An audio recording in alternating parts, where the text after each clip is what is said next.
Good morning, everybody, and what a beautiful day. Thanks for being here. It's a little overcast. Looks like it's going to storm, but other than that, we're in good shape. So I'm thrilled you're joining me. I'm Rita Hickman, body-mind expert, shiatsu massage therapist, which is a lot of fun.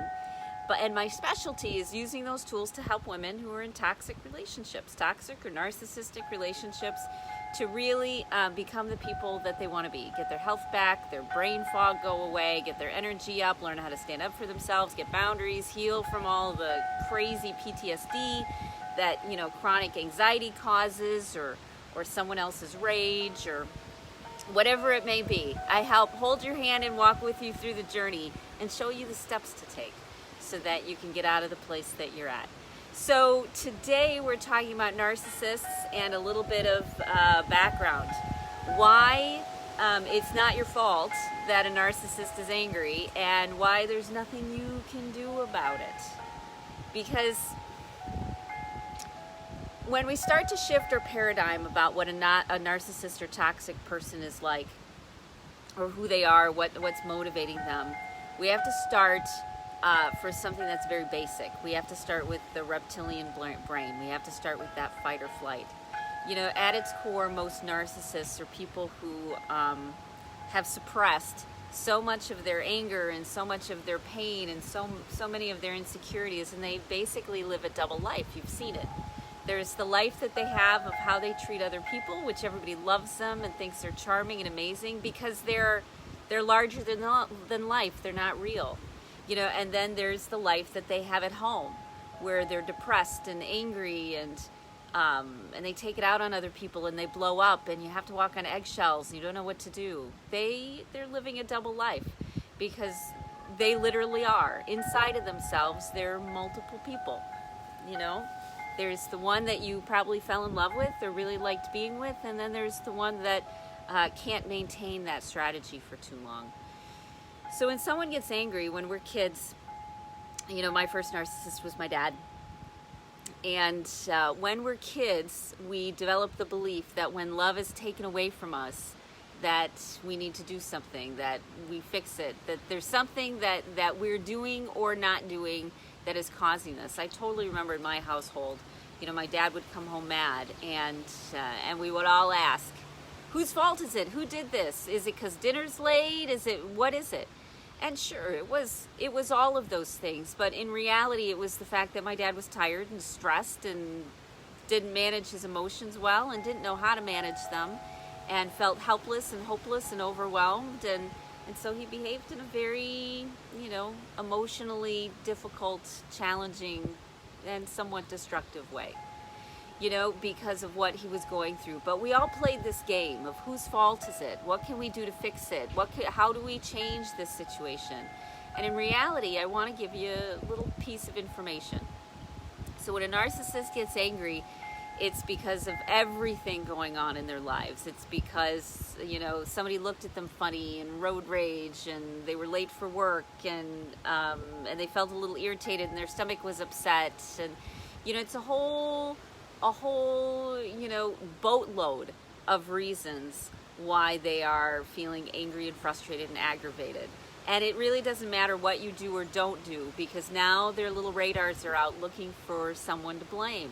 When you're on that level of stress, and you know what it feels like, when you feel so out of control and so overwhelmed by how you feel and tired and no willpower left, that's when our worst sides come out. That's when the parts of us that aren't kind, that are cruel, that are,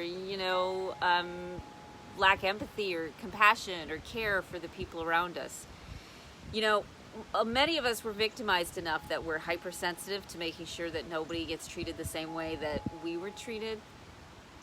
But we have to start, realizing that not everybody was us. A big shift in my mindset was when I realized that not everybody was a traumatized 4-year-old girl, reacting to life in this way. That everybody had their own tools. They had their own way of handling it, their own way of being with it. And narcissists, their way of dealing with their stress is to let it build up and then find a safe place to express it so that they feel better. If them expressing it is damaging or victimizing or overwhelming or not an experience that you want to have anymore, you don't have to have it. They're going to find some reason to be aggravated, some reason to be angry, and they're looking for it. And if you're standing there, you're going to be the one. And if you're not standing there, they'll try, but they won't get the response. They're looking for the fight. They're looking for the response. They're looking to feel in control and dominant again because they feel so out of control within themselves. So a narcissist, at the time they're behaving the way that they do, it's coming from something so much bigger than you, so much bigger than anything that you did or thought or said or considered saying. It's the experience that the other person is having. And so the most compassionate thing you can do, actually, there's two things. One is if you've done a lot of your work and you stay grounded and balanced and it's not going to knock you off kilter, then you can notice when their stress is getting, a little bit higher, and you can help them get their stress relievers, which don't include, yelling at you. You can help them get the time or space that they need to be quiet. You can, follow the energy. But that's only if you're in a good space. If you're not in a good space, if you're not balanced, if it's not the time for you to talk or answer the phone or walk in or anything, then don't put yourself through it. Give themselves the space to do what they need to do to vent or be angry or get mad about something else. Give them the space to do it because it will naturally calm down again. It's a wave, right? It's a wave. So they're getting stressed. At the very beginning, you might be able to be like, hey, maybe now's a good time for a sandwich or a walk. You kind of follow it at the beginning, but once it's past that point, you just have to back off, let them have the wave, and let it come back down. Whether you're standing there or not, whether you are the victim to their emotions or not, they're still going to go through this process. It's still going to be a wave. The key is for you not to be victimized by it, not to be bullied by it, and which means that don't put yourself in the position to be bullied by it. My dad, my friends, these toxic relationships, which are so interesting for me to be in. There's a wave. There's a wave of emotion and energy. It's always changing, no matter what you say and no matter what you do. So you literally are standing there, and it's your job to make sure that you're okay. Because you can't help anybody if now you're being victimized and beaten down by somebody else's emotion. You have to do the things which will make you be okay, keep you grounded, and that's what, if you care about the narcissist, if they're important to you in your life, if you want to keep them there, that's when you're able to be more present and sensitive and help guide, energy before it becomes something. When it first starts to, when you're like, okay, this is going to be a bad day, I need to leave them alone. You start to realize that it's okay to leave narcissists alone because whether you're standing there or not, they're going to be angry. Whether you come home or not, they're going to be angry. So you have to give them the space to be angry, and when they feel better, that's when they're able to be present. They're literally not in their right mind. So if a narcissist is getting angry or is angry, the main thought to hold on to, even when you're freaking out and your stomach's all locked up, is this literally has nothing to do with you. They're going to go through this wave, and your job is to do what you need to do to make sure you come out on the other side as unscathed as possible, because that's when you can be who you need to be to the world, not when you're being victimized and beaten down. They're going through their own internal experience, and you are collateral damage. Don't be the collateral damage. And on the other side, they really won't care because they would have felt justified because they were stressed out and overwhelmed and felt crazy, and they feel justified for being that way because they're in survival mode. Okay? So they're not even going to apologize because we eventually develop, belief systems that say, you know what, this is just the way that I am, take it or leave it. Okay? So the next time you feel like maybe you can fix it, maybe you can change it, maybe there's something you can do, maybe you should intervene, maybe there's nothing you can do. You have to allow the wave to pass. It's a tsunami. It's a natural disaster. You can't stop it. You can only board up the windows and go to the basement and hang out and wait.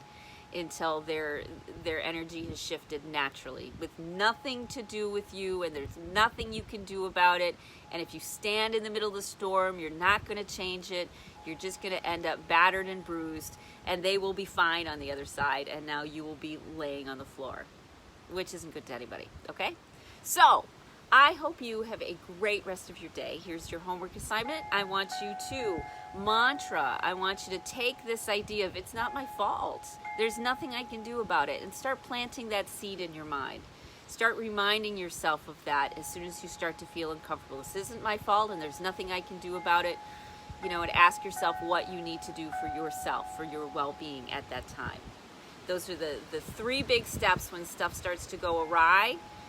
Think of it as a natural disaster. How are you going to survive the storm? Because you cannot stop it. You can't shift it. You can't move it. You can't change it. You can only figure out how to keep yourself safe and in a good position until the storm passes. Nothing to do with you, okay? So practice mantraing that and putting that in your head and sticking on Post-it notes and on your bathroom mirror or whatever, so that you can start thinking that way, okay? Because we want to get that planted in your head, because that's the truth. All right, so I hope you have a great day. I hope you stay warm. I hope, I have no idea. It looks like it's going to rain. It's my own natural disaster. I'll see you later, okay? Bye.